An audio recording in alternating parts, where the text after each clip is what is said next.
Fala pessoal, Spider aqui. Nesse vídeo você encontrará parte de uma palestra gravada em que aborda os processos de gametogênese masculina e feminina.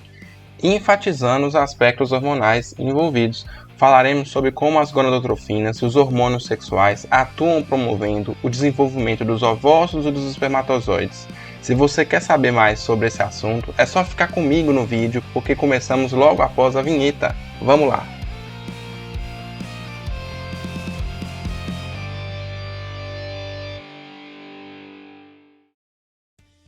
Agora eu vou voltar em alguns aspectos que envolvem aí o entendimento do porquê que ele para na meiose e como os hormônios interferem nisso. Existem algumas estruturas, eu descrevi aqui por extenso para vocês, por causa da sigla, às vezes, e a função para ajudar, às vezes, a memorizar. Por que a ovogênese tem, então, aquele momento lá que eu falei com vocês de vou parar aqui no diplóteno. Vou parar aqui e ficar meses, anos, melhor dizendo, anos parado na meiose 1. O que acontece? Envolve vários mediadores. Aqui o Bruce Carlson ele faz um esqueminha que tenta mostrar aí, basicamente os principais agentes. Mas tem outros intermediários naturalmente, mas aqui retrata os principais. Quando vocês verem PDE3A, é a fosfodiesterase 3A. Função dela, ela converte o AMPC. O que é AMPC? É adenosina monofosfato cíclico, o famoso AMP cíclico. Então, o que essa fosfodiesterase 3A faz? Ela vai converter esse AMP cíclico numa outra substância, que é o 5'-AMP, que é o 5'-adenosina monofosfato.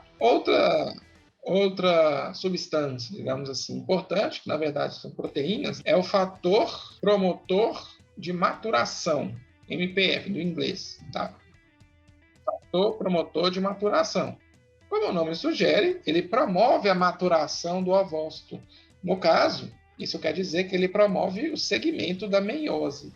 É isso que faz a meiose progredir. Naturalmente, já vem à cabeça que se a meiose parou, é porque esse fator promotor de maturação parou de funcionar por alguma razão. Outra substância, né, também famosa aí, é o GMP cíclico. Parece com MP, mas em vez de adenosina vai ser a guanina. A função do GMP cíclico é inibir a fosfodiesterase 3A. Então, esses são os personagens do esqueminha aqui que eu vou mostrar para vocês. O que acontece? Então, olha aqui, ó, quem está aqui pela estrutura, já vemos que é um ovócito primário. Né? Aquele ovócito primário que nós mostramos naquela imagem lá atrás. Tem células, uma camada de células cúbicas aqui azulzinha a zona pelúcida e, obviamente, branquinha aqui é a estrutura do ovócito primário, está fazendo a meiose 1. Então, o que acontece? Nessa célula, esse ovócito primário, ele vai começar a produzir o AMP cíclico. E a gente viu com o AMP cíclico, o que ele faz? Ele inativa o fator promotor de maturação. Tá? Então, é o AMP cíclico que impede a ativação do fator promotor de maturação. Ele é o responsável por frear, por parar o ciclo da meiose nesse momento. Esse AMP cíclico, ele vem da própria célula, do próprio ovócito, mas também, olha essa imagem aqui, ó. Observem as microvilosidades, ó, estabelecidas entre as células foliculares e o ovócito. No meio desse caminho, tem ainda aqui, ó, junções comunicantes, chamadas ou gap. São junções que permitem a conexão do citoplasma das duas células. Elas compartilham o citoplasma aqui por essas junções comunicantes. Por isso são de comunicante, permite comunicação citoplasmática.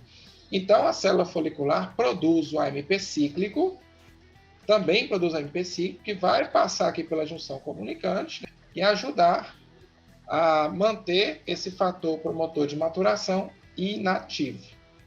Outra coisa interessante é que o ovócito produz a fosfodiesterase. Nós vimos que a fosfodiesterase, ela inativa o AMP cíclico.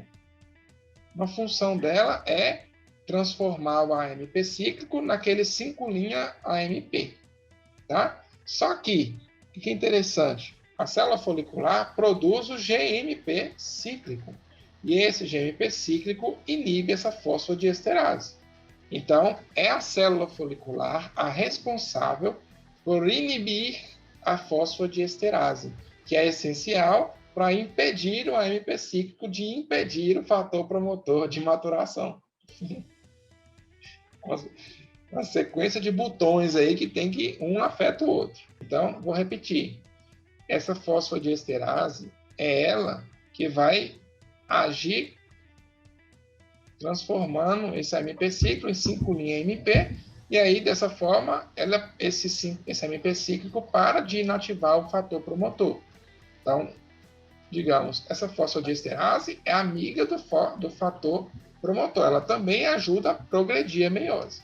O AMP cíclico, ele bloqueia a meiose. Quem está ajudando bastante, então, é a célula folicular. E o que acontece, então, quando a mulher entra na puberdade? Começa a ter a produção de LH. Então, olha só, já aqui na figura B, percebemos que se trata de um folículo secundário. Por que um folículo secundário? Porque esse folículo já tem aqui, ó, mais de uma camada de células. Outro detalhe, a célula está sofrendo estimulação do hormônio luteinizante. Isso caracteriza bastante também esse período que vai anteceder a puberdade, principalmente, né? E aí vai se associar com a liberação dessa célula, né? Dessa prisão que ela está aí temporal na meiose 1. Vamos ver o que o LH faz. Olha a importância do LH mais uma vez, gente. Olha lá. O LH, ele age nessas células foliculares bloqueando a junção comunicante. Ou seja, a ligação que existia entre a célula folicular diretamente com o ovócito, ela vai ser interrompida. O AMP cíclico, que era fornecido pela célula folicular, não vai mais. Muito menos o GMP cíclico. Ele não consegue chegar mais para essa célula folicular. Naturalmente, se o GMP cíclico não vai atuar sobre a fosfodiesterase, essa fosfodiesterase agora vai ficar ativada e vai pegar esse AMP cíclico e transformar ele em 5' AMP. Dessa forma, o AMP cíclico vai diminuir a sua concentração na célula, baixos níveis de AMP cíclico vão existir. Isso vai permitir a ativação do fator promotor de maturação. E aí a célula retoma a divisão meiótica. Ela vai concluir a meiose 1 e iniciar a meiose 2 e formar o ovócito secundário.